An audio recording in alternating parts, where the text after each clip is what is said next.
Hello दोस्तों, आप सुन रहे हैं मुंशी प्रेमचंद्र द्वारा रचित उपन्यास गबन का भाग 28 अपने ही यूट्यूब चैनल किस्से कहानियों की ऑडियो लाइब्रेरी पर। तो चलिए सुनते हैं आज का भाग।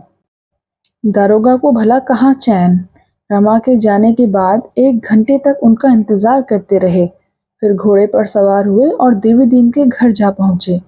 वहां मालूम हुआ कि रमा को यहाँ से गए आध घंटे से ऊपर हो गया। फिर थाने लौटे। वहां रमा का अब तक पता न था।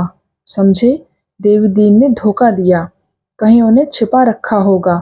सर पर साइकिल दौड़ाते हुए फिर देवीदीन के घर पहुंचे और धमकाना शुरू किया। देवीदीन ने कहा, विश्वास ना हो घर की खाना तलाशी ले लीजिए, और क्या कीजिएगा। कोई बहुत बड़ा घर भी तो नहीं है, एक कोठरी नीचे है, एक ऊपर। दरोगा ने साइकिल से उतरकर कहा, तुम बतलाते क्यों नहीं, वह कहाँ गए। देवीदीन बोला, मुझे कुछ मालूम हो तब तो बताऊं साहब। यहाँ आए, अपनी घरवाली से तकरार की और चले गए। दारोगा ने पूछा, वह कब इलाहाबाद जा रही है।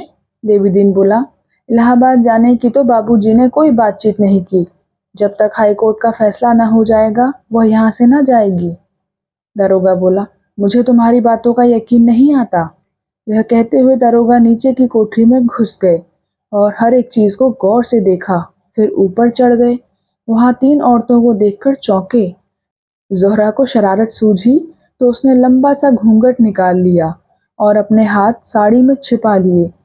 दारोगा जी को शक हुआ, शायद हजरत यह भेस बदले तो नहीं बैठे हैं।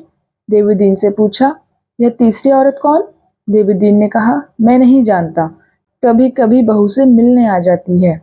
दरोगा बोला, मुझी से उठते हो बच्चा, साड़ी पहनाकर मुजलिम को छिपाना चाहते हो। इनमें कौन जालपा देवी है, उनसे कह दो नीचे जाएं, दूसरी औरत को यहीं रहने दो।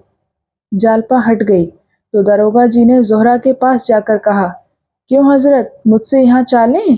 क्या कहकर वहां से आए थे और यहाँ आकर मजे में आ गए। सारा गुस्सा हवा हो गया। अब यह भेस उतारिए और मेरे साथ चलिए, देर हो रही है। यह कहकर उन्होंने ज़ोहरा का घूंघट उठा दिया। ज़ोहरा ने ठट्टा मारा। दरोगा जी मानो फिसलकर विस्मय सागर में गिर पड़े। बोले, अरे तुम हो ज़ोहरा, तुम यहाँ कहाँ। ज़ोहरा बोली, अपनी ड्यूटी बजा रही हूँ। दरोगा ने पूछा, और रमानाथ कहाँ गए, तुम्हें तो मालूम ही होगा। ज़ोहरा बोली, वह तो मेरे यहाँ आने के पहले ही चले गए थे। फिर मैं यहीं बैठ गई और जालपा देवी से बातें करने लगी। दरोगा बोला, अच्छा, जरा मेरे साथ आओ, उनका पता लगाना है। ज़ोहरा ने बनावटी कुतूहल से कहा, क्या अभी तक बंगले पर नहीं पहुंचे। दरोगा बोला, ना, जाने कहाँ रह गए। रास्ते में दरोगा ने पूछा, जालपा कब तक यहाँ से जाएगी। ज़ोहरा बोली, मैंने खूब पट्टी पढ़ाई है, उसके जाने की जरूरत नहीं है, शायद रास्ते पर आ जाए। रमानाथ ने बुरी तरह डांटा है, उनकी धमकियों से डर गई है। दरोगा बोला, तुम्हें यकीन है ना कि अब यह कोई शरारत ना करेगी। ज़ोहरा बोली, हाँ, मेरा तो यही ख्याल है। दरोगा ने पूछा, तो फिर ये कहाँ गया। ज़ोहरा बोली, कह नहीं सकती। दरोगा बोला, मुझे इसकी रिपोर्ट करनी होगी, इंस्पेक्टर साहब और डिप्टी साहब को इत्तला देना जरूरी है। ज्यादा पी तो नहीं गया था। ज़ोहरा बोली, पिए हुए तो थे। दरोगा बोला, तो कहीं गिर गिरा पड़ा होगा, इसने बहुत दिक किया। तो मैं जरा उधर जाता हूँ, तुम्हें पहुंचा दूं तुम्हारे घर तक। ज़ोहरा बोली, बड़ी इनायत होगी। दरोगा ने ज़ोहरा को मोटरसाइकिल पर बिठा लिया और उसको जरा देर में घर के दरवाजे पर उतार दिया, मगर इतनी देर में मन चंचल हो गया। बोले, अब तो जाने का जी नहीं चाहता ज़ोहरा, चलो आज कुछ गपशप हो, बहुत दिन हुए तुम्हारी करम की निगाह नहीं हुई। ज़ोहरा ने जीने के ऊपर एक कदम रखकर कहा, जाकर पहले इंस्पेक्टर साहब से इत्तला तो कीजिए, यह गपशप का मौका नहीं है। दरोगा ने मोटरसाइकिल से उतरकर कहा, नहीं, अब मैं जाऊंगा ज़ोहरा, सुबह देखी जाएगी, मैं भी आता हूँ। ज़ोहरा बोली, आप मानते नहीं हैं, शायद डिप्टी साहब आते हों, आज उन्होंने कहला भेजा था। दरोगा बोला, मुझे चकमा दे रही हो ज़ोहरा, देखो इतनी बेवफाई अच्छी नहीं। ज़ोहरा ने ऊपर चढ़कर द्वार बंद कर लिया और ऊपर जाकर खिड़की से सिर निकाल कर बोली, आदाब अर्ज़। दरोगा घर जाकर लेट रहे। 11 बज रहे थे। नींद खुली तो 8 बज गए थे। उठकर बैठे ही थे कि टेलीफोन पर पुकार हुई। जाकर सुनने लगे। डिप्टी साहब बोल रहे थे, इस रमानाथ ने बड़ा गोलमाल कर दिया है। उसे किसी दूसरी जगह ठहराया जाएगा। उसका सब सामान कमिश्नर साहब के पास भेज देना होगा। रात को वह बंगले पर था या नहीं? दरोगा ने कहा, जी नहीं, रात मुझसे बहाना करके अपनी बीवी के पास चला गया था। डिप्टी साहब टेलीफोन पर बोले, तुम उसको जाने क्यों दिया? हमको ऐसा डर लगता है कि उसने जज से सब हाल कह दिया है। मुकदमा का जांच फिर से होगा। आपसे बड़ा भारी ब्लंडर हुआ है। सारी मेहनत पानी में गिर गया। उसको जबरदस्ती रोक लेना चाहिए था। दरोगा बोला, तो क्या वो जज साहब के पास गया था? डिप्टी बोला, हाँ साहब, वहीं गया था। और जज भी कायदा को तोड़ दिया। वह फिर मुकदमा की पेशी करेगा। रमा अपना बयान बदलेगा। अब इसमें कोई डाउट नहीं है। और यह सब आपका बंगलिंग है। हम सब उस बाढ़ में बह जाएगा। जोहरा भी दगा दिया। दरोगा उसी वक्त रमानाथ का सब सामान लेकर पुलिस कमिश्नर के बंगले की तरफ चले। रमा पर ऐसा गुस्सा आ रहा था कि पावे तो समूचा ही निगल जाए। कमबख्त को कितना समझाया, कैसी कैसी खातिर की, पर दगा कर ही गया। इसमें जोहरा की भी साठगांठ है। बीवी की डांट फटकार करने का महज बहाना था। जोहरा बेगम की तो आज ही खबर लेता हूँ। कहाँ जाती है? देवी दिन से भी समझूंगा। एक हफ्ते तक पुलिस कर्मचारियों में जो हलचल रही, उसका जिक्र करने की कोई जरूरत नहीं। रात की रात और दिन के दिन इसी जिक्र में चक्कर खाते रहते थे। अब मुकदमे से कहीं ज्यादा अपनी फिक्र थी। सबसे ज्यादा घबराहट दरोगा को थी। बचने की कोई उम्मीद नहीं नजर आती थी। इंस्पेक्टर और डिप्टी दोनों ने सारी जिम्मेदारी उन्हीं के सिर डाल दी और खुद बिल्कुल अलग हो गए। इस मुकदमे की फिर पेशी होगी, इसकी सारे शहर में चर्चा होने लगी। अंग्रेजी न्याय के इतिहास में यह घटना सर्वथा अभूतपूर्व थी। कभी ऐसा नहीं हुआ। वकीलों ने इस पर कानूनी बहस वकीलों में इस पर कानूनी बहसें होती। जज साहब ऐसा कर भी सकते हैं क्या? महज जज दृढ़ था। पुलिस वालों ने बड़े बड़े जोर लगाए। पुलिस कमिश्नर ने यहाँ तक कहा कि इससे सारा पुलिस विभाग बदनाम हो जाएगा। लेकिन जज ने किसी की न सुनी। झूठे सबूतों पर 15 आदमियों की जिंदगी बर्बाद करने की जिम्मेदारी सिर पर लेना उसकी आत्मा के लिए असह्य था। उसने हाईकोर्ट को सूचना दी और गवर्नमेंट को भी। इधर पुलिस वाले रात दिन रमा की तलाश में दौड़ धूप करते रहते थे। लेकिन रमा न जाने कहाँ जा छिपा था कि उसका कुछ पता ही न चलता था। हफ्तों सरकारी कर्मचारियों में लिखा पढ़ी होती रही। मनो कागज स्याह कर दिए गए। उधर समाचार पत्रों में इस मामले पर नित्य आलोचना होती रहती थी। एक पत्र ने जालपा से मुलाकात की और उसका बयान छाप दिया। दूसरे ने जोहरा का बयान छाप दिया। इन दोनों बयानों ने पुलिस की बखिया उधेड़ दी। जोहरा ने तो लिखा था कि मुझे 50 रुपए रोज इसलिए दिए जाते थे कि रमानाथ को बहलाती रहूं और उसे कुछ सोचने या विचार करने का अवसर ना मिले। पुलिस ने इन बयानों को पढ़ा तो दांत पीस लिए। जोहरा और जालपा दोनों कहीं और जा छिपी, नहीं तो पुलिस ने जरूर उनकी शरारत का मजा चखाया होता। आखिर 2 महीने के बाद फैसला हुआ। इस मुकदमे पर विचार करने के लिए एक सिविलियन नियुक्त किया गया। शहर के बाहर एक बंगले में विचार हुआ, जिसमें ज्यादा भीड़ भाड़ ना हो। फिर भी रोज 10-12 आदमी जमा हो जाते थे। पुलिस ने एड़ी चोटी का जोर लगाया कि मुलजिमों में कोई मुखबिर बन जाए, पर उसका उद्योग सफल ना हुआ। दरोगा जी चाहते तो नई शहादतें बना सकते थे, पर अपने अफसरों की स्वार्थपरता पर वह इतने खिन्न हुए कि दूर से तमाशा देखने के सिवा और कुछ न किया। जब सारा यश अफसरों को मिलता है और सारा अपयश मातहतों को, तो दरोगा जी को क्या गरज पड़ी थी कि नई शहादतों की फिक्र में सिर खपाते। इस मामले में अफसरों ने सारा दोष दरोगा जी के ही सिर मढ़ा। उन्हीं की बेपरवाही से रमानाथ हाथ से निकला। अगर ज्यादा सख्ती से निगरानी की जाती तो जालपा कैसे उसे खत लिख सकती और वह कैसे रात को उससे मिल सकता। ऐसी दशा में मुकदमा उठा लेने के सिवा और क्या किया जा सकता था। तबेले की बला बंदर के सिर गई। दरोगा तनज्जुल हो गए और नायब दरोगा का तराई में तबादला कर दिया गया।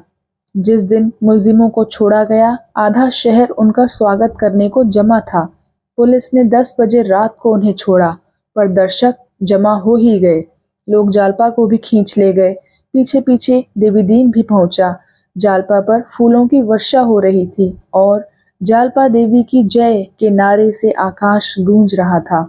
मगर रमानाथ की परीक्षा अभी समाप्त न हुई थी। उस पर दरोग बयानी का अभियोग चलाने का निश्चय हो गया। उसी बंगले में ठीक 10 बजे मुकदमा पेश हुआ। सावन की झड़ी लगी हुई थी। कलकत्ता दलदल हो रहा था, लेकिन दर्शकों का एक अपार समूह सामने मैदान में खड़ा था। महिलाओं में दिनेश की पत्नी और माता भी आई हुई थी।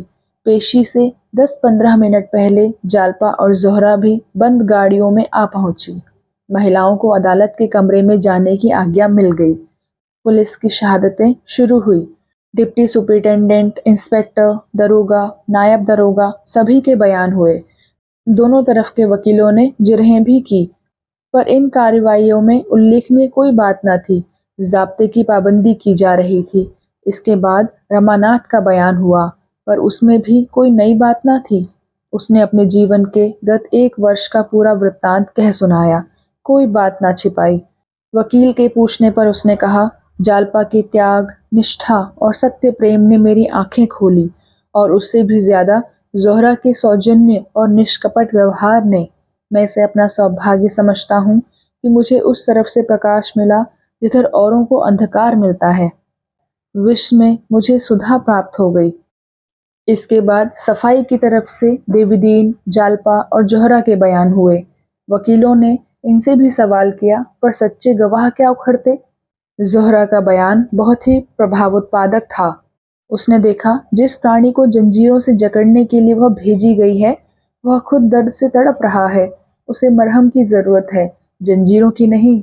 वह सहारे का हाथ चाहता है, धक्के का झोंका नहीं। जालपा देवी के प्रति उसकी श्रद्धा, उसका अटल विश्वास देखकर मैं अपने को भूल गई। मुझे अपनी नीचता, अपनी स्वार्थांधता पर लज्जा आई। मेरा जीवन कितना अधम, कितना पतित है, यह मुझ पर उस वक्त खुला। और जब मैं जालपा से मिली तो उसकी निष्काम सेवा, उसका उज्जवल तप देखकर मेरे मन के रहे सहे संस्कार भी मिट गए। विलास युक्त जीवन से मुझे घृणा हो गई। मैंने निश्चय कर लिया, इसी अंचल में मैं भी आश्रय लूंगी। मगर उससे भी ज्यादा मार्के का बयान जालपा का था। उसे सुनकर दर्शकों की आंखों में आंसू आ गए। उसके अंतिम शब्द ये थे, मेरे पति निर्दोष हैं। ईश्वर की दृष्टि में ही नहीं, नीति की दृष्टि में भी वह निर्दोष हैं। उनके भाग्य में मेरी विलासाशक्ति का प्रायश्चित करना लिखा था, वह उन्होंने किया। वह बाजार से मुंह छिपाकर भागे। उन्होंने मुझ पर अगर कोई अत्याचार किया तो वह यही कि मेरी इच्छाओं को पूरा करने में उन्होंने सदैव कल्पना से काम लिया। मुझे प्रसन्न करने के लिए, मुझे सुखी रखने के लिए उन्होंने अपने ऊपर बड़े से बड़ा भार लेने में कभी संकोच नहीं किया। वह यह भूल गए कि विलास वृत्ति संतोष करना नहीं जानती। जहाँ मुझे रोकना उचित था, वहाँ उन्होंने मुझे प्रोत्साहित किया, और इस अवसर पर भी मुझे पूरा विश्वास है, मुझ पर अत्याचार करने की धमकी देकर ही उनकी जबान बंद की गई थी। अगर अपराधिनी हूँ तो मैं हूँ, जिसके कारण उन्हें इतने कष्ट झेलने पड़े। मैं मानती हूँ कि मैंने उन्हें अपना बयान बदलने के लिए मजबूर किया। अगर मुझे विश्वास होता कि वह डाकों में शरीक हुए, तो सबसे पहले मैं उनका तिरस्कार करती। मैं यह नहीं सह सकती थी कि वह निरपराधियों की लाश पर अपना भवन खड़ा करें। जिन दिनों यहाँ डाके पड़े, उन तारीखों में मेरे स्वामी प्रयाग में थे। अदालत चाहे तो टेलीफोन द्वारा इसकी जांच कर सकती है। अगर जरूरत हो तो म्युनिसिपल बोर्ड के अधिकारियों का बयान लिया जा सकता है। ऐसी दशा में मेरा कर्तव्य इसके सिवा कुछ और हो ही नहीं सकता था जो मैंने किया। अदालत ने सरकारी वकील से पूछा, क्या प्रयाग से इस मामले की कोई रिपोर्ट मांगी गई थी? वकील ने कहा, जी हाँ, मगर हमारा उस विषय पर कोई विवाद नहीं है। सफाई के वकील ने कहा, इससे यह तो सिद्ध हो जाता है कि मुलजिम डाके में शरीक नहीं था। अब केवल यह बात रह जाती है कि वह मुखबिर क्यों बना। वादी वकील बोला, स्वार्थ सिद्धि के सिवा और क्या हो सकता है। सफाई का वकील बोला, मेरा कथन है उसे धोखा दिया गया, और जब उसे मालूम हो गया कि जिस भय से उसने पुलिस के हाथों की कठपुतली बनना स्वीकार किया था वह उसका भ्रम था, तो उसे धमकियां दी गई। अब सफाई का कोई गवाह न था। सरकारी वकील ने बहस शुरू की। योर ऑनर, आज आपके सम्मुख एक ऐसा अभियोग उपस्थित हुआ है जैसा सौभाग्य से बहुत कम हुआ करता है। आपको जनकपुर की डकैती का हाल मालूम है। जनकपुर के आसपास कई गांवों में लगातार डाके पड़े और पुलिस डकैतों की खोज करने लगी। महीनों पुलिस कर्मचारी अपनी जान हथेलियों पर लिए डकैतों को ढूंढ निकालने की कोशिश करते रहे। आखिर उनकी मेहनत सफल हुई और डाकुओं की खबर मिली। यह लोग एक घर के अंदर बैठे पाए गए। पुलिस ने एक बारगी सबों को पकड़ लिया, लेकिन आप जानते हैं ऐसे मामलों में अदालतों के लिए सबूत पहुंचाना कितना मुश्किल होता है। जनता इन लोगों से कितना डरती है, प्राणों के भय से शहादत देने पर तैयार नहीं होती। यहाँ तक कि जिनके घरों में डांके पड़े थे वे भी शहादत देने का अवसर आया तो साफ निकल गए। महानुभावों, पुलिस इसी उलझन में पड़ी हुई थी कि एक युवक आता है और इन डाकुओं का सरगना होने का दावा करता है। वह उन डकैतियों का ऐसा सजीव, ऐसा प्रमाणपूर्ण वर्णन करता है कि पुलिस धोखे में आ जाती है। पुलिस ऐसे अवसर पर ऐसा आदमी पाकर दैवी मदद समझती है। यह युवक इलाहाबाद से भाग आया था और यहाँ भूखों मरता था। अपने भाग्य निर्माण का ऐसा सुअवसर पाकर उसने उससे अपना स्वार्थ सिद्ध करने का निश्चय कर लिया। मुखबिर बनकर सजा का तो उसे कोई भय था ही नहीं। पुलिस की सिफारिश से कोई अच्छी नौकरी पा जाने का विश्वास था। पुलिस ने उसका खूब आदर सत्कार किया और उसे अपना मुखबिर बना लिया। बहुत संभव था कि कोई शहादत ना पाकर पुलिस इन मुलजिमों को छोड़ देती और उन पर कोई मुकदमा न चलाती, पर इस युवक के चकमे में आकर उसने अभियोग चलाने का निश्चय कर लिया। उसमें चाहे और कोई गुण हो या ना हो, उसकी रचना शक्ति की प्रखरता से इनकार नहीं किया जा सकता। उसने डकैतियों का ऐसा यथार्थ वर्णन किया कि जंजीर की एक कड़ी भी कहीं से गायब ना थी। अंकुर से फल निकलने तक की सारी बातों की उसने कल्पना कर ली थी। पुलिस ने मुकदमा चला दिया, पर ऐसा मालूम होता है कि इस बीच में उसे सौभाग्य निर्माण का इससे भी अच्छा अवसर मिल गया। बहुत संभव है सरकार की विरोधिनी संस्थाओं ने उसे प्रलोभन दिए हों और उन प्रलोभनों ने उसे स्वार्थ सिद्धि का यह नया रास्ता सुझा दिया हो, जहां धन के साथ यश भी था, वाहवाही भी थी, देशभक्ति का गौरव भी था। वह अपने स्वार्थ के लिए सब कुछ कर सकता है। वह स्वार्थ के लिए किसी के गले पर छुरी भी चला सकता है और साधु वेश भी धारण कर सकता है। यही उसके जीवन का लक्ष्य है। हम खुश हैं कि उसकी सद्बुद्धि ने अंत में उस पर विजय पाई, चाहे उनका हेतु कुछ भी क्यों ना हो। निरपराधियों को दंड देना पुलिस के लिए उतना ही आपत्तिजनक है जितना अपराधियों को छोड़ देना। वह अपनी कारगुजारी दिखाने के लिए ही ऐसे मुकदमे नहीं चलाती। न गवर्नमेंट इतनी न्याय शून्य है कि वह पुलिस के बहकावे में आकर सारहीन मुकदमे चलाती फिरे। लेकिन इस युवक की चकमेबाजियों से पुलिस की जो बदनामी हुई और सरकार के हजारों रुपए खर्च हो गए, इसका जिम्मेदार कौन है? ऐसे आदमी को आदर्श दंड मिलना चाहिए ताकि फिर किसी को ऐसी चकमेबाजी का साहस ना हो। ऐसे मिथ्या का संसार रचने वाले प्राणी के लिए मुक्त रहकर समाज को ठगने का मार्ग बंद कर देना चाहिए। उसके लिए इस समय सबसे उपयुक्त स्थान वह है जहां उसे कुछ दिन आत्मचिंतन का अवसर मिले। शायद वहां के एकांतवास में उसको आंतरिक जागृति प्राप्त हो जाए। आपको केवल यह विचार करना है कि उसने पुलिस को धोखा दिया या नहीं। इस विषय में अब कोई संदेह नहीं रह जाता कि उसने धोखा दिया। अगर धमकियां दी गई होती तो वह पहली अदालत के बाद जज की अदालत में अपना बयान वापस ले सकता था, पर उस वक्त भी उसने ऐसा नहीं किया। इससे यह स्पष्ट है कि धमकियों का आक्षेप मिथ्या है। उसने जो कुछ किया स्वेच्छा से किया।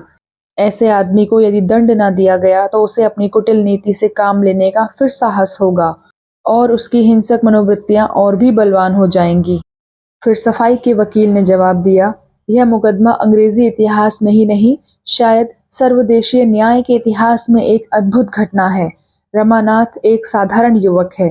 उसकी शिक्षा भी बहुत मामूली हुई है। वह ऊंचे विचारों का आदमी नहीं है। वह इलाहाबाद के म्युनिसिपल ऑफिस में नौकर है। वहां उसका काम चुंगी के रुपए वसूल करना है। वह व्यापारियों से प्रथानुसार रिश्वत लेता है और अपनी आमदनी की परवाह न करता हुआ अनाप शनाप खर्च करता है। आखिर एक दिन मीज़ान में गलती हो जाने से उसे शक होता है कि उससे कुछ रुपए उठ गए। वह इतना घबरा जाता है कि किसी से कुछ नहीं कहता बस घर से भाग खड़ा होता है। वहाँ दफ्तर में उस पर शुबा होता है और उसके हिसाब की जांच होती है। तब मालूम होता है कि उसने कुछ गबन नहीं किया, सिर्फ हिसाब की भूल थी। फिर रमानाथ के पुलिस के पंजे में फंसने, फर्जी मुखबिर बनने और शहादत देने का जिक्र करके उसने कहा, अब रमानाथ के जीवन में एक नया परिवर्तन होता है। ऐसा परिवर्तन जो एक विलासप्रिय पद लोलुप युवक को धर्मनिष्ठ और कर्तव्यशील बना देता है। उसकी पत्नी जालपा, जिसे देवी कहा जाए तो अतिशयोक्ति न होगी, उसकी तलाश में प्रयाग से यहाँ आती है। और यहाँ जब उसे मालूम होता है कि रमा एक मुकदमे में पुलिस का मुखबिर हो गया है, तो वह उससे छिपकर मिलने आती है। रमा अपने बंगले में आराम से पड़ा हुआ है, फाटक पर संतरी पहरा दे रहा है। जालपा को पति से मिलने में सफलता नहीं होती, तब वह एक पत्र लिखकर उसके सामने फेंक देती है और देवी दीन के घर चली जाती है। रमा यह पत्र पढ़ता है और उसकी आंखों के सामने से पर्दा हट जाता है। वह छिपकर जालपा के पास आता है। जालपा उससे सारा वृत्तांत कह सुनाती है और उससे अपना बयान वापस लेने पर जोर देती है। रमा पहले शंकाएं करता है, पर बाद को राजी हो जाता है और अपने बंगले पर लौट जाता है। वहाँ वह पुलिस अफसरों से साफ कह देता है कि मैं अपना बयान बदल दूंगा। अधिकारी उसे तरह तरह के प्रलोभन देते हैं, पर जब इसका रमा पर कोई असर नहीं होता और उन्हें मालूम हो गया है कि उस पर गबन का कोई मुकदमा नहीं है, तो वे उसे जालपा को गिरफ्तार करने की धमकी देते हैं। रमा की हिम्मत टूट जाती है। वह जानता है पुलिस जो चाहे कर सकती है, इसलिए वह अपना इरादा तब्दील कर देता है और वह जज के इजलास में अपने बयान का समर्थन कर देता है। अदालत मातहत में रमा से सफाई ने कोई जिरह नहीं की थी, यहाँ उससे जिरह की गई, लेकिन इस मुकदमे से कोई सरोकार न रखने पर भी उसने जिरहों के ऐसे जवाब दिए कि जज को भी कोई शक ना हो सका और मुलजिमों को सजा हो गई। रमानाथ की और भी खातिरदारियां होने लगी। उसे एक सिफारिशी खत दिया गया और शायद उसकी यूपी गवर्नमेंट से सिफारिश भी की गई। फिर जालपा देवी ने फांसी की सजा पाने वाले मुलजिम दिनेश के बाल बच्चों का पालन पोषण करने का निश्चय किया। इधर उधर से चंदे मांग मांग कर वह उनके लिए जिंदगी की जरूरतें पूरी करती थी। उसके घर का कामकाज अपने हाथों करती थी, उसके बच्चों को खिलाने को ले जाती थी। एक दिन रमानाथ मोटर पर सैर करता हुआ जालपा को सिर पर एक पानी का मटका रखे देख लेता है। उसकी आत्ममर्यादा जाग उठती है। जोहरा को पुलिस कर्मचारियों ने रमानाथ के मनोरंजन के लिए नियुक्त कर दिया है। जोहरा युवक की मानसिक वेदना देखकर द्रवित हो जाती है और वह जालपा का पूरा समाचार लाने के इरादे से चली जाती है। दिनेश के घर उसकी जालपा से भेंट होती है। जालपा का त्याग, सेवा और साधना देखकर इस वैश्य का हृदय इतना प्रभावित हो जाता है कि वह अपने जीवन पर लज्जित हो जाती है और दोनों में बहनापा हो जाता है। वह एक सप्ताह के बाद जाकर रमा से सारा वृत्तांत कह सुनाती है। रमा उसी वक्त वहां से चल पड़ता है और जालपा से दो चार बातें करके जज के बंगले पर चला जाता है। उसके बाद जो कुछ हुआ वह हमारे सामने है। मैं यह नहीं कहता कि उसने झूठी गवाही नहीं दी, लेकिन उस परिस्थिति और प्रलोभनों पर ध्यान दीजिए तो इस अपराध की गहनता बहुत कुछ घट जाती है। उस झूठी गवाही का परिणाम अगर यह होता कि किसी निरपराध को सजा मिल जाती तो दूसरी बात थी। इस अवसर पर तो 15 युवकों की जान बच गई। क्या अभी वह झूठी गवाही का अपराधी है? उसने खुद ही तो अपनी झूठी गवाही का इकबाल किया है। क्या इसका उसे दंड मिलना चाहिए? उसकी सरलता और सज्जनता ने एक वेश्या तक को मुग्ध कर दिया और वह उसे बहकाने और बहलाने के बदले उसके मार्ग का दीपक बन गई। जालपा देवी की कर्तव्य परायणता क्या दंड के योग्य है? जालपा ही इस ड्रामा की नायिका है। उसके सद्गुण, उसके सरल प्रेम, उसकी धर्मपरायणता, उसकी पति भक्ति, उसके स्वार्थ त्याग, उसकी सेवा निष्ठा, किस किस गुण की प्रशंसा की जाए। आज वह रंगमंच पर ना आती तो 15 परिवारों के चिराग गुल हो जाते। उसने 15 परिवारों को अभय दान दिया है। उसे मालूम था कि पुलिस का साथ देने से सांसारिक भविष्य कितना उज्जवल हो जाएगा। वह जीवन की कितनी ही चिंताओं से मुक्त हो जाएगी। संभव है उसके पास भी मोटर कार हो जाएगी, नौकर चाकर हो जाएंगे, अच्छा सा घर हो जाएगा, बहुमूल्य आभूषण होंगे। क्या एक युवती रमणी के हृदय में इन सुखों का कुछ भी मूल्य नहीं है, लेकिन वह यह यातना सहने के लिए तैयार हो जाती है? क्या यही उसके धर्मानुराग का उपहार होगा कि वह पति वंचित होकर जीवन पथ पर भटकती फिरे? एक साधारण स्त्री में, जिसने उच्च कोटि की शिक्षा नहीं पाई, क्या इतनी निष्ठा, इतना त्याग, इतना विमर्श किसी दैवी प्रेरणा का परिचायक नहीं है? क्या एक पतिता का ऐसे कार्य में सहायक हो जाना कोई महत्व नहीं रखता? मैं तो समझता हूँ रखता है। ऐसे अभियोग रोज नहीं पेश होते। शायद आप लोगों को अपने जीवन में फिर ऐसा अभियोग सुनने का अवसर ना मिले। यहाँ आप एक अभियोग का फैसला करने बैठे हुए हैं, मगर इस कोर्ट के बाहर एक और बहुत बड़ा न्यायालय है, जहाँ आप लोगों के न्याय पर विचार होगा। जालपा का वही फैसला न्यायाकूल होगा जिसे बाहर का विशाल न्यायालय स्वीकार करे।